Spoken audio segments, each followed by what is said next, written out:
नमस्कार दोस्तों, एक बार आप सबका फिर से बहुत बहुत स्वागत है आप सभी के अपने यूट्यूब चैनल डियर गुरुजी पर। और जैसा कि आप सभी को पता है कि अभी जस्ट हिंदी का जो टेस्ट है समाप्त हुआ और मैंने बोला था उसके जस्ट बाद आपको जो जीके का टेस्ट है करवाया जाएगा। तो वीडियो को दोस्तों अंत तक देखिएगा, बहुत ही इंपॉर्टेंट क्वेश्चन जो है आपके लिए यहाँ पर लेकर के आया हूँ।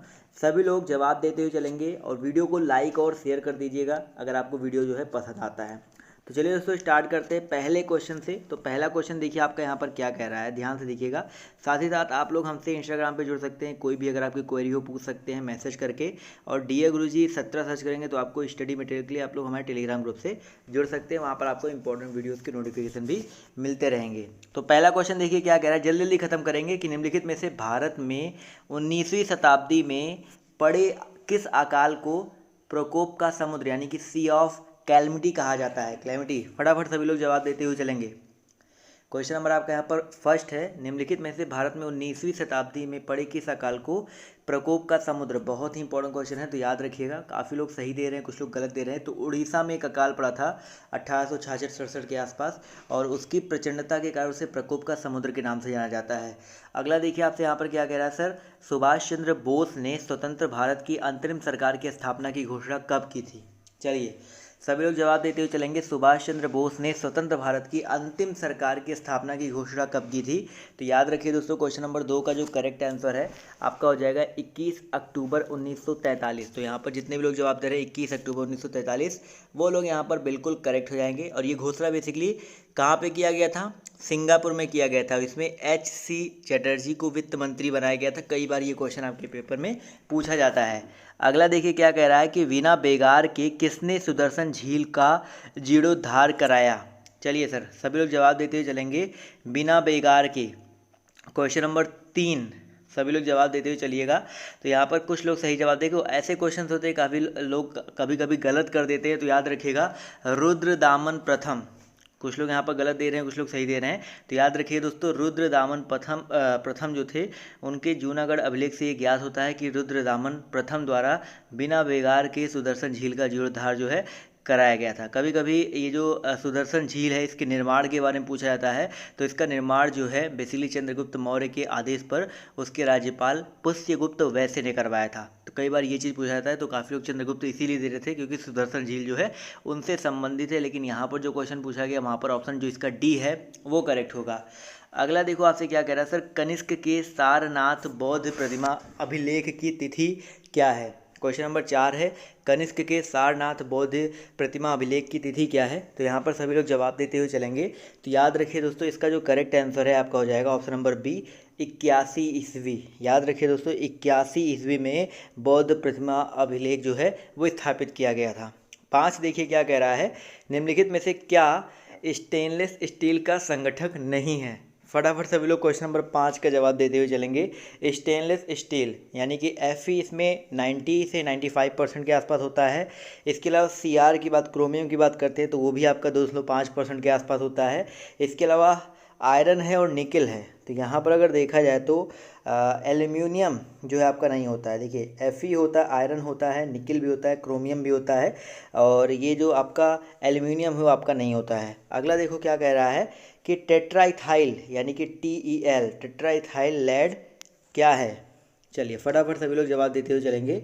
टेट्राइथाइल लेड जो है आपका क्या है। तो याद रखिए दोस्तों, टेट्राइथाइल लेड की बात करते हैं तो इसका प्रयोग जो है पेट्रोल वाली मोटर गाड़ियों में एक एंटी नॉक यौगिक के रूप में किया जाता है। तो याद रखिएगा एंटी नॉक यौगिक है। तो यहाँ पर जितने भी लोग जवाब दे रहे हैं ऑप्शन नंबर बी, वो लोग यहाँ पर बिल्कुल करेक्ट हो जाएंगे। आई नो थोड़े से टफ क्वेश्चन है, थोड़े से अलग क्वेश्चन है, बट PDF मिल जाएगा, आप लोग पूरा तैयार कर लीजिएगा विथ डिस्क्रिप्शन। अगला देखो क्या कह रहा है सर, किस गवर्नर जनरल के शासन के दौरान भारत को ईस्ट इंडिया कंपनी के हाथों से स्थानांतरित करके ब्रिटिश क्राउन को सौंप दिया गया। क्वेश्चन नंबर 7 सभी लोग जवाब देते हुए चलेंगे, बहुत ही इंपॉर्टेंट क्वेश्चन है। तो याद रखिए दोस्तों, यहाँ पर काफ़ी लोग का जवाब देखिए आना शुरू हो गया। तो याद रखिएगा लॉर्ड कैनिंग, बिल्कुल सही बात है sir. Lord Canning governor general के शासनकाल में यानी कि जो 1856 से लेकर 1862 तक था, उसके दौरान भारत को ईस्ट इंडिया के हाथों से स्थानांतरित करके ब्रिटिश क्राउन के हाथों में सौंप दिया गया था। क्वेश्चन नंबर आपके यहाँ पर 8 कह रहा है सीफोलॉजी क्या है। चलिए सर फटाफट सभी लोग जवाब देते हुए चलेंगे। सीफोलॉजी क्या है, यहाँ पर देखिए सभी लोग यहाँ पर जवाब देते हुए चलेंगे। तो याद रखिए दोस्तों, सीफोलॉजी के अंतर्गत चुनाव, मतदान आदि की सांख्यिकी का अध्ययन किया जाता है। किसका भाई? चुनाव, मतदान आदि की सांख्यिकी का अध्ययन किया जाता है। तो यहाँ पर जितने भी साथी, जितने भी दोस्त, जितने भी भाई, जितने भी बहन जवाब दे रहे हैं ऑप्शन नंबर ए, वो लोग यहाँ पर बिल्कुल करेक्ट हो जाएंगे। क्वेश्चन नंबर आपके यहाँ पर 9 कह रहा है बार पिंड जो है किस में पाया जाता है। चलिए फटाफट सभी लोग जवाब देते हुए चलेंगे। बार पिंड की जो खोज है बेसिकली उसकी बात नहीं कर रहे हैं अभी, यहाँ पर किस में पाया जाता है आपको ये बताना है। तो यहाँ पर याद रखिएगा बार पिंड की जो किस में पाया जाता है, याद रखिएगा जितने लोग जवाब दे रहे हैं मादा कायिक कोशिका में, वो लोग यहाँ पर करेक्ट हो जाएंगे। देखो ये क्वेश्चन उतना इंपॉर्टेंट नहीं है जितना इंपॉर्टेंट ये क्वेश्चन है कि बार पिंड की खोज किसने की थी। तो याद रखिएगा बार पिंड की जो खोज है मुरे बार ने किया था। बार उनका टाइटल था, तो मुरे बार ने जो है इसकी खोज की थी। कई बार ये चीज़ आपके पेपर में आ चुका है। अगला देखिए क्या कह रहा है, सूर्य का प्रकाश हमारे पास कितने समय में पहुंचता है। सबसे इजीएस्ट क्वेश्चन इस टेस्ट का मान सकते हैं आप लोग। सूर्य का प्रकाश जो है हमारे पास कितने समय में पहुंचता है। तो याद रखिएगा लगभग 8 मिनट। जितने भी लोग जवाब दे रहे हैं लगभग 8 मिनट वो लोग करेक्ट हो जाएंगे। 500 सेकंड के आसपास होता है। तो 500 सेकंड मतलब 8 मिनट 18 सेकंड, एग्जैक्ट देखा जाए तो 8 मिनट 18 सेकंड में पहुंचता है। अगला देखो क्या कह रहा है सर, 4 वेदों में सबसे प्राचीन वेद कौन सा है। सभी लोग जवाब दे सकते हैं सर, चारों वेदों में सबसे प्राचीन वेद कौन सा है। यजुर, ऋग, अथर्व या साम वेद। तो याद रखिएगा जितने भी साथी यहाँ पर जवाब दे रहे हैं ऑप्शन नंबर सी ऋग्वेद, वो लोग यहाँ पर बिल्कुल करेक्ट हो जाएंगे। जी तो वेद 4 होते हैं, ऋग, यजुर, साम और अथर्व वेद। ठीक है, अगला क्वेश्चन देखिए आपसे यहाँ पर क्या कह रहा है, इंटर सर्विसेज इंटेलिजेंस यानी कि ISI जो है किस देश की गुप्तचर संस्थान है। कहाँ की गुप्तचर संस्थान है? ISI। सभी लोग को पता है ISI रॉ, काफ़ी टक्कर होती रहती है, मूवीज़ काफ़ी सारी बन चुकी हैं। पाकिस्तान जवाब आ रहा है तो बिल्कुल सही बात है सर, पाकिस्तान की है। तो ऑप्शन जो इसका सी है वो यहाँ पर बिल्कुल करेक्ट हो जाएगा। और इंडिया का क्या है? रॉ है, research and analysis wing Bharat का है। ठीक है, इसके अलावा यहाँ पर क्या बोलते हैं, एक इजराइल का कभी कभी देखो, इजराइल का जो है कभी कभी पूछा जाता है। तो इजराइल का जो है मोसाद है। अमेरिका का यहाँ पर ऑप्शन दिया गया है, तो अमेरिका का सभी को पता है सर, सेंट्रल इंटेलिजेंस एजेंसी है वहाँ का। इसके अलावा यहाँ पर और जो चीज़ें आपको बताते हुए चल रहा हूँ मैं आपको। क्वेश्चन नंबर 13 का सभी लोग जवाब दीजिए। सूचना का अधिकार अधिनियम के अंतर्गत सूचना मांगने पर कितने समय में सूचना उपलब्ध कराना आवश्यक है। सभी लोग रिट दायर करते हैं ना, राइट टू इन्फॉर्मेशन। तो बताइए sir RTI right to information जो है सब लोग दायर करते हैं, RTI के लिए लोग खारिज करते हैं कि भाई हमें इसकी सूचना चाहिए। तो बताइए कितने दिन में उपलब्ध कराना जो है आवश्यक होता है। क्वेश्चन नंबर 13 सभी लोग जवाब देते हुए चलेंगे। तो भाई सूचना अधिकार अधिनियम 2005 में आया था, सभी को पता है। अब ये जो है याद रखिएगा टोटल 30 दिन के अंदर अंदर उनको जो जानकारी है, सूचना है, वो उनको देना जो है आवश्यक होता है। ना देते हैं वो बात की बात है, बट कानूनी रूप में 30 दिन। अगला देखिए क्या कह रहा है सर, भारत की 2/3 जनसंख्या निम्न आयु वर्ग से कम की है। भारत की जो 2/3 जनसंख्या है वो किस वर्ग से जो है कम है। 30 साल, 40 साल, 35 साल या 45 साल। बड़ा ही मज़ेदार क्वेश्चन है, सभी लोग जवाब देते हुए चलेंगे। तो याद रखिए दोस्तों, क्वेश्चन नंबर आपका यहाँ पर 14 है, इसका जो करेक्ट आंसर आपको हो जाएगा 35 साल। इसीलिए युवा जो है काफ़ी यहाँ पर सक्रिय हैं। युवा का ये जो देश है, युवाओं का देश बोला जाता है। तो ऑप्शन जो इसका बी है वो यहाँ पर बिल्कुल करेक्ट हो जाएगा। अगला क्वेश्चन देखो क्या कह रहा है कि भारत सरकार द्वारा प्रारंभ किया गया अभियान पूर्ण स्वच्छता का कार्यक्रम है, निर्मल भारत अभियान के अभियान दूत हैं या प्रियंका, बताइए कौन है। ये तो बहुत पुराना क्वेश्चन, इसको मान सकते हैं क्योंकि यहाँ पर अभियान पूर्ण स्वच्छता का कार्यक्रम। चलो ठीक है, अभी कौन है आप लोग ये बताओ सर। 15 स्वच्छता की अगर हम बात करते हैं तो इस समय शायद अक्षय कुमार जी हैं। तो यहाँ पर ऑप्शन में विद्या, जब क्वेश्चन पूछा गया था तब शायद विद्या बालन थी। तो यहाँ पर इस क्वेश्चन को स्किप कर दीजिए। अगला देखिए आपसे यहाँ पर क्या कह रहा है कि भाई भारत में सरकारी लेखों को ऑडिट करने का अधिकार किसे है। भारत में सरकारी लेखों को ऑडिट करने का जो अधिकार है वो किसे है। क्वेश्चन नंबर आपका यहाँ पर 17, सभी लोग जवाब देते हुए चलेंगे। देखिए जो आपके करंट अफेयर के क्वेश्चन हैं वो मैं आपको अलग से दे रहा हूँ, तो उसकी टेंशन मत लीजिए। अगर बीच में 1-2 क्वेश्चन आपके करंट अफेयर के आ जाते हैं उसको मैं छुड़वा दे रहा हूँ। क्वेश्चन नंबर 17 का जवाब देखिए यहाँ पर आना शुरू हो गया। तो याद रखिए दोस्तों, भारतीय संविधान में यहाँ पर पूछा गया है सरकारी लेखों को ऑडिट करने का अधिकार। तो याद रखिएगा कैग को है। किसको दोस्तों? कैग को होता है। जिसको हम लोग नियंत्रक महालेखा परीक्षक बोलते हैं। तो यहाँ पर ऑप्शन जो इसका सी है वो यहाँ पर बिल्कुल करेक्ट हो जाएगा। अगला क्वेश्चन देखो क्या कह रहा है सर, उत्तर प्रदेश में न्यूक्लियर परमाणु ऊर्जा स्टेशन जो है कहाँ पर स्थित है? यूपी में बताइए सर, न्यूक्लियर परमाणु ऊर्जा स्टेशन जो है कहाँ पर अवस्थित है? क्वेश्चन नंबर आपका यहाँ पर 18 है। सभी लोग जवाब देते हुए चलेंगे सर। 18 का जो करेक्ट आंसर है क्या हो सकता है? तो याद रखिएगा, यहाँ पर काफ़ी लोग जवाब दे रहे हैं नरौरा, बिल्कुल सही जवाब आ रहा है सर। नरौरा जो है यहाँ पर बिल्कुल करेक्ट हो जाएगा। काफ़ी लोगों ने जवाब दिया है ऑप्शन नंबर बी, वो लोग यहाँ पर बिल्कुल करेक्ट हो जाएंगे। क्वेश्चन नंबर 19 देखिए कह रहा है सतह से सतह मिसाइल निम्नलिखित में से कौन सी है? यहाँ पर बताइए सर, सतह से सतह यानी कि नाग, पृथ्वी, त्रिशूल या वायु। सिंपल सा क्वेश्चन है, सभी लोग जवाब दे सकते हैं सर। तो बिल्कुल सही जवाब आ रहा है सर। यहाँ पर अगर देखा जाए तो पृथ्वी, जितने भी साथी जवाब दे रहे हैं पृथ्वी, ये जो है बेसिकली अग्नि श्रृंखला की एक मिसाइल है। सतह से सतह मारक क्षमता होती है इसकी। त्रिशूल जो होता है वो सतह से हवा होता है। नाग जो होता है वो एंटी टैंक मिसाइल होता है। ठीक है, अगला देखो आपसे यहाँ पर क्या कह रहा है सर, निम्नलिखित राज्यों में से किस एक को ग्रामीण पर्यटन परियोजना के क्रियान्वयन में सर्वोत्तम राज्य घोषित किया गया है? क्वेश्चन नंबर 20 सभी भाई बहन जवाब देते हुए चलेंगे। 20 का जो करेक्ट आंसर है आपका क्या हो सकता है? सिक्किम, गोवा, केरल या असम। चलिए, बहुत ही अच्छी बात है। यहाँ पर क्वेश्चन नंबर 20 का जवाब देखिए आना शुरू हो गया है। तो 20 का जो करेक्ट आंसर है आपका हो जाएगा सर सिक्किम। बहुत ही इंपॉर्टेंट क्वेश्चन है, जितने भी साथी जवाब दे रहे हैं सिक्किम, वो लोग यहाँ पर करेक्ट हो जाएंगे। अगला देखिए क्या कह रहा है सर, वर्मी कंपोस्टिंग किससे होती है सर? फटाफट बताते हुए चलेंगे सर। वर्मी कंपोस्टिंग, जिसको हम लोग वर्मी मतलब कृमि या जो केचुआ, वर्मी कंपोस्टिंग होता है। बताइए क्या होता है सर? वर्मी कंपोस्टिंग में जो केचुए होते हैं वो काफ़ी सहायक होते हैं। तो बताइए सर किससे की जाती है? तो मैंने केचुआ आपको हिंट दे दिया है। तो केचुआ जिसको कृमि भी बोलते हैं। तो यहाँ पर जितने भी लोग जवाब दे रहे हैं ऑप्शन नंबर सी, वो लोग यहाँ पर बिल्कुल करेक्ट हो जाएंगे। आते हैं क्वेश्चन नंबर 22 पर। तो कह रहा है प्रसिद्ध पुस्तक मालगुडी डेज के लेखक निम्नलिखित में से कौन है? शायद आप सभी ने बचपन में देखा ही होगा, कहीं डीडी इंडिया, डीडी नेशनल पे आता था।